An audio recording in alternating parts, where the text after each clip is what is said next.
Hello? Is anyone out there? Alpha Zero, can you hear me? This is... Oh, wait. I probably shouldn't use my real name. You never know who's listening in. Okay, my code name will be Alpha X. And if anyone's listening, I'm trying to get in contact with a newspaper I'm working for. The code name, Alpha Zero. I've been trapped here at the North Pole for 3 weeks now, and I'm not sure I'll be able to last the contract. I don't think my nerves can take it anymore. And I know what you kids are thinking. This is just some jolly place where everyone is busy making toys, happily singing Christmas songs, and stuffing down marshmallows. Well, you're wrong. Well, you're sort of right. But no, everyone is happy here. Take me, for instance, stuck here until my newspaper finally gets their backsides and agreed to get me out of here. I'm not even an elf. I'm just a wannabe singer working on the 3rd floor of a used-to-be popular paper. Hopefully they don't hear that. Then, this bloke on the management team takes a vacation to this forest, which legend has it is home to fairies and other magical whimsies. Yeah, right. That's what I thought at first. Anyway, while we were out walking, he comes across this strange, sparkling walnut tree, and he picked up one of the nuts that had fallen. And when he opened it, there was a piece of paper, which, on closer inspection, with a magnifying glass, of course, appeared to be a advert, apparently looking for volunteers to join the Santa Squad. That's where I came in. While cleaning the top floor offices, because, yeah, maybe I'm on cleaning staff at the moment, but one day I'll be discovered and topping the charts. Maybe with my new Christmas songs on YouTube. I really do love that, Fly Me to the Moon song. I don't know how, I just do. Anyway, the management were trying to work out how they could get a story out of this, when apparently they noticed that I was somewhat vertically challenged, and believe it or not, that alone was the basis of this crazy idea for me to impersonate an elf and find out all I can about the workings of the North Pole. Now, I'm not a big fan of the cold, but I'm having a tough time lately trying to promote my music, and what can I say? I was tempted with, sure, we'll promote your music while you're away. We have all the contacts and you won't be there for long. Well, I'd like to point out that I've been stranded here in this frozen wasteland for 3 weeks now. Anyway, guys, you wanted a report, and if it gets me out of here faster, here goes. Firstly, I would like to say that I'm not as short as I thought I was. For a start, I'm significantly taller than the rest of the elves. No one here at the Elf Pole has mentioned it, probably thinking I'm just some misfit. Well, let's face it, the place is full of them, with twisted pointed ears, warty noses, hunchbacks, and that's just the catering staff. Just don't let me get started on goblins. Anyway, this meant blending in was not as difficult as I thought it was when I first arrived. Since then, I've been spent most of my time to get this laptop to work. It may be something to do with having to transmit from inside a locker. There's so little privacy here, it's unbelievable. But I think the thing I have to tell you, and that includes you miserable lot in the office, is this place is not all it's cracked up to be.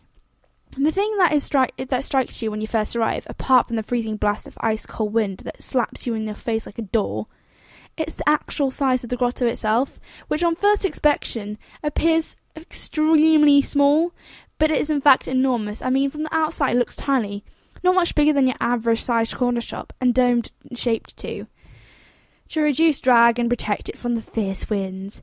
Yeah. Okay, also, given that it's located not exactly on the North Pole as advertised, I mean, what stealth operation gives out its precise location? Anyway, as in fact further off to the left, in the middle of this featureless white wilderness, it is, surprisingly, almost impossible to find. If a plane flew over the top, they would never spot it in a million years. In fact, the only way to get here is through the Santa's team mobilization network. God, I can never say that word. This involves secret trains, planes, and a series of sledges pulled by a pack of particularly fierce but determined huskies. I feel for them, I really do. As per instructions on the note contained in the walnut, I, along with a range of elves, gnomes, and other weird and wonderful characters, gathered at one of the many sparkling oak trees spread across the world, awaiting transport to the winter wonderland that is the North Pole.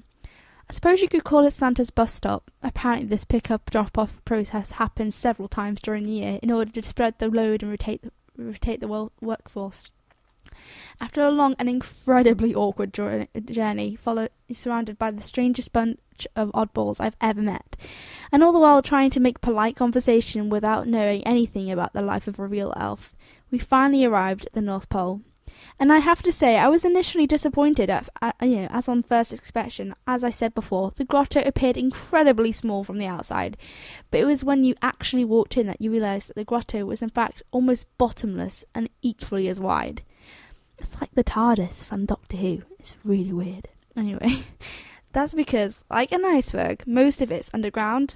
The whole place goes rapidly wider once it's under the surface, and it's seriously deep. Anyway, stepping into the grotto in itself is a bit of a surreal experience. For a start, it is the grotto, let's face it. How many kids have ever dreamt about this moment? The minute you walk inside, it's like Christmas on speed. Fairy lights and decorations everywhere. In fact, the fairy lights are the only thing lighting the whole entire place.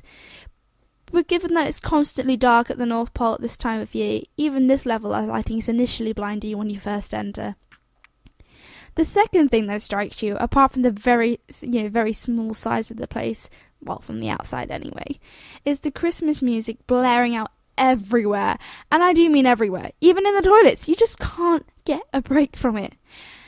It's worse than, anywhere else in the world during Christmas time in shops. It's worse. I believe they have like 50 tunes in all, which are constantly replayed over and over on a loop tape. Quite a lot of variety, you may think, but I've been here for 3 weeks now, and my ears are in serious pain. Add to which, the elves insist on singing tunelessly along in high-pitched, tone-deaf voices. It must be something to do with the shape of their ears, but those guys cannot sing in tune. It's enough to drive you on the brink of madness. I mean, think about it. Haven't you noticed all these miserable shop assistants who have enjoyed that jolly Christmas music blaring out since the beginning of October? Well, I suggest you look closer, and behind those eyes there's a crazy person desperate to get out, leapt across, and I'm not joking, they'll leap across the counter and machete the sound system to death. Okay, not wishing to unnerve anyone, but you might want to be a little bit more polite when you're paying for your Uncle John's slippers. That sales assistant could snap at any moment. But seriously, consider continuous Christmas music aside, this place is frantic, with hundreds of elves nervously running around between tasks, and grungy gnomes with demonic stares stomping between rooms, pushing crates of half-finished toys everywhere. Everyone wants to be working at speeds that would have made Scrooge's eyes pop. The first thing they did when I arrived was line me and the rest of the weird and wonderful newbies I travelled with up against the wall. Although given that I'm surrounded by hundreds of them and there's only one of me, I suppose I'm the weird one, maybe? For a moment I panicked. Had they seen through my disguise? Had my false ears dropped? Was I about to be shot? I don't want to die. But just before I produced my own special yellow puddle, I realised they were only sizing me up for our outfits. And that, I have to say, is a sore point indeed. I mean, I don't know if you've ever come across a real elf attire, but if you do, you will immediately realise that they're totally inappropriate for the job. For a start, I would like to point out that when they convinced me to join Santa Squad, they never mentioned anything about a uniform. This scanty little outfit is as thin as a tea towel and barely covers all my assets. And green? I mean, who looks good in this colour? Not to mention the fact that I am freezing to death, because I don't know if I've mentioned this before, but Santa's Grotto is based at the North Pole, of all places. Seriously, the big guy must have off his head picking the most inhospitable place on the planet. Solitude aside, this place is freezing, with up to 200 mile per hour winds, blizzard, and 6-foot snowdrifts and icicles that could break off in any minute and pierce your eyeballs like a missile. I'm telling you, these clothes are totally impractical. And the night clothes aren't much better, considering the minimalist heating in the dormitories. Not that we're allowed much sleep. The heating pipes are infrequent and barely working, and I'm in serious danger of peeing ice cubes. Worse still, all the clothes are made of reindeer hair, and I've got a rash everywhere. My body's just one big scratch. Then, there's the stupid pointy shoes that barely fit. Who has feet this small and this shape? Though to be fair, you have to see a naked elf foot. It's quite possible they fit to perfection. Looking at the shape of their ears, I mean, come on. Then, to make matters worse, in the shoes are topped off by bells of all things. I'm telling you, when there's a shift change, the noise in the corridor is enough to make your ears bleed. Let me tell you, I've been buying shoes for years and the workmanship on these things is very substandard. I thought elves were supposed to be awesome shoemakers. Well, all I can say is I can feel my arches falling with every single step. I've got blisters growing on my blisters. Anyway, once the uniforms were distributed, we were directed to the wooden toys department. For some strange reason, given that all the dangerous tools are housed in this section, all the newbies start here. My initial reaction was, thank God that the people from the sawmill are segregated from the glue and stick section, or who knows how many fingers would be lost. This reaction may be something to do with the fact that when I first arrived here, I was hit by a wall of fumes from the unopened pots of glue and paint, which caused my head to spin, and probably entirely connected to the unusual and suggestive shape of a large wooden rocket made by a group of elves who were clearly under the influence. I'm just saying that when all those fumes in that section, some of those guys are having a little bit too much fun, and just a little bit of trouble focusing on the job. This is also evident from the fact that there are a number of elves who have taken their work home with them, literally, until someone can finally remove the building blocks glued to their fingers. And unbelievably, these guys don't even get paid a living wage. They're supposed to do it for the glory, part of the elf code. Well, I'd like to see you swap glory for a decent warm coat. I don't think Harvey Nicholas will be trading in elf glory anytime soon. And what recognition? I mean, how many elves do you see on top of a Christmas cake? Or a decent meal for that matter? Not that you can buy anything in this fridge freezer. All the food is free, it's true, well I say food. But we all get is candy, sweets and sugar canes. And it's an all-we-can-eat buffet. Washed down with sickly sweet hot chocolate.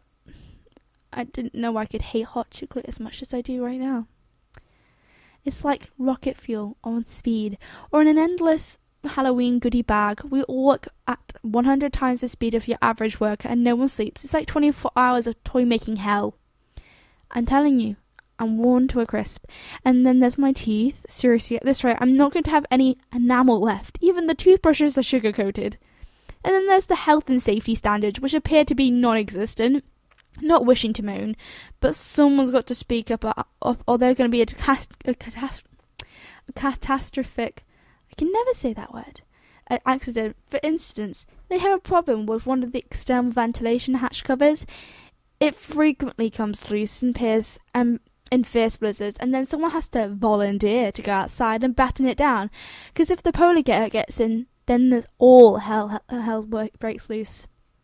The bears usually pick on the goblins because they're fatter, and personally I'm quite okay with that, because the goblins are nasty, scary little shits, to be honest. But occasionally the bears will snack on an elf or two, so we try to keep them out. But battening down the hatches is very dangerous. I did it once, and it was terrifying. I mean, firstly, there is a very real possibility that you could get eaten, and then there is the cold, of course. If it can get down to minus 50 degrees out there, and we only have these stupid thin little shirts for protection. I know one elf who got frostbite in just a few minutes, had to have the tips of his ears removed. He was traumatized. Though he might be mistaken for a human, had to lie down in a dark room and be hand-fed marshmallows till he stopped shaking.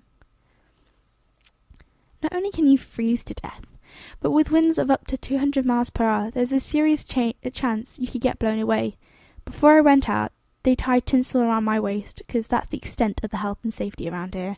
I had to edge out along the side of the building, shivering all the way, and just as I reached out to shut the flap, a huge gust of wind swept me 100 foot into the air.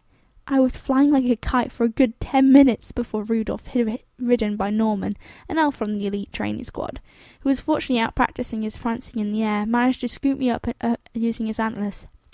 I then had to work my way precariously on the rain of bells before Norman could pull me up onto Rudolph's back. Otherwise, I would have disappeared into the white wilderness and probably have been eaten as well. I'm shaking at the thought of it. Though blizzard or no blizzard, I have to say riding midair on the back of a reindeer has to be one of the biggest highlights of my life. It was amazing. But seriously, guys, you gotta get me out of here. I don't think I can get through that again. What if I send you the information you need for your story a bit sooner? Oh, Quick, someone's coming. This is Elf X signing out from the North Pole. See you later, guys.